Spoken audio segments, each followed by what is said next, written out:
Man, I would hate to be that guy. What do you think when you watch shows like Britain's Got Talent and someone utterly humiliates themselves? That was me. Do you think that even someone like me would make a better presidential candidate than Donald Trump? Possibly. Or possibly you thought that I'm a loser, that I could never be successful, and that my career and life are ruined. How would you feel if you were in a situation like that? It might be difficult, but really take a moment to imagine yourself being on stage and have everything possible going wrong. Now I want you to call to mind your biggest failure. It might be difficult. How does that make you feel? Is that still a painful memory for you? Is that still something that's really knocked your confidence? Failure is something that we all have in common. No one here can say that they've never failed at some point in their life. Sometimes the consequences of failure are much more severe than just a bit of bruised pride. I'll talk about that in a moment. But first of all, let me tell you my story. So I invented this great magic trick, and I was supposed to be given a week's notice to go on the TV show. They rang me up less than 24 hours before it was due to be filmed, so I was already starting behind. I got to the studio the following day, and I told everyone on the production team that I would need about 20 minutes backstage. They all said, that's fine, not a problem.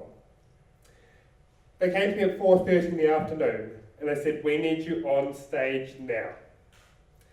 Moments before I went on stage, I was literally throwing things in pockets and duct taping things together.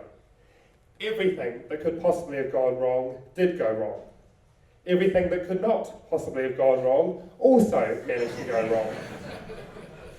I had 3,000 people in the audience yelling off, off, off at me.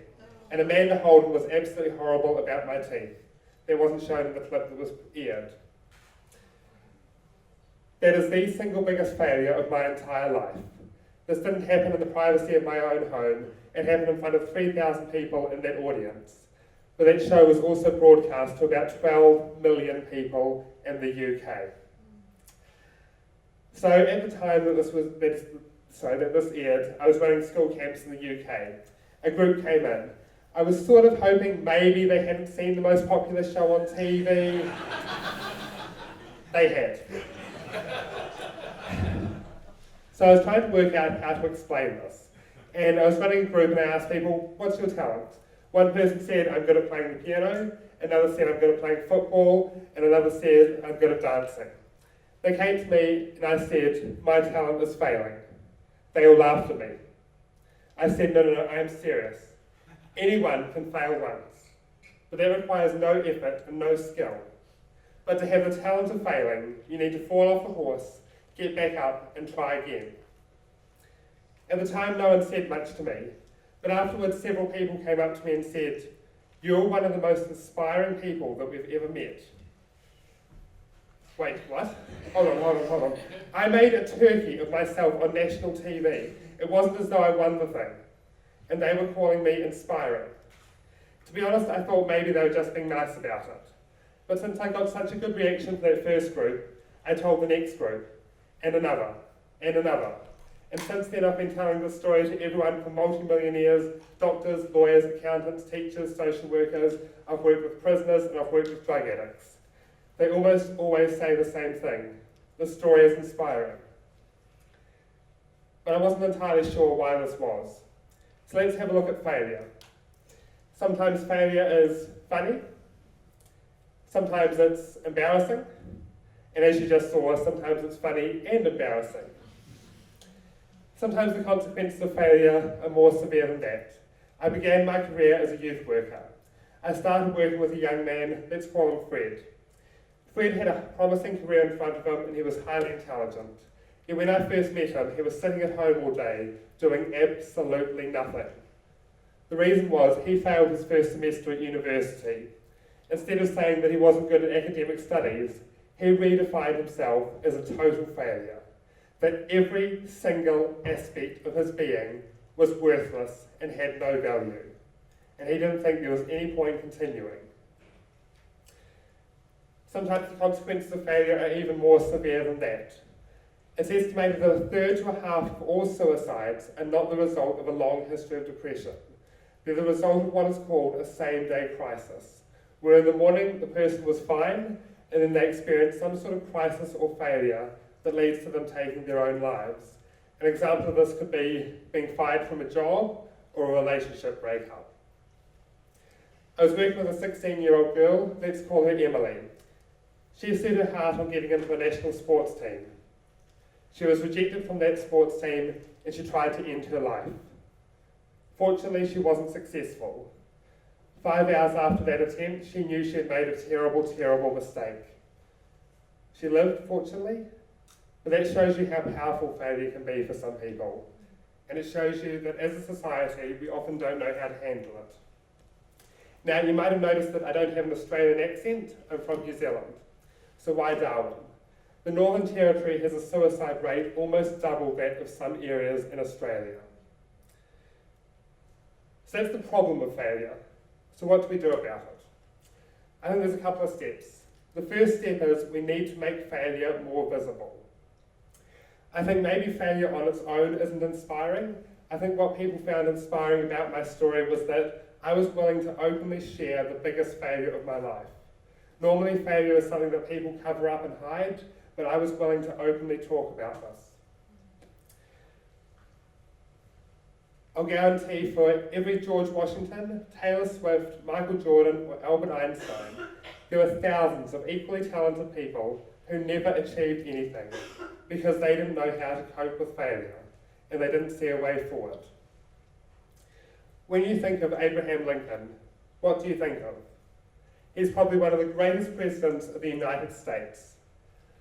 He helped play a major role in ending slavery, and he also played a major role in ending the Civil War. What you may not know about him is that he owned 2 businesses that failed miserably. He went in for 8 elections. No one voted for him. Why is it that when we talk about successful people, we don't seem comfortable mentioning failure? We seem to want to hide it from the world.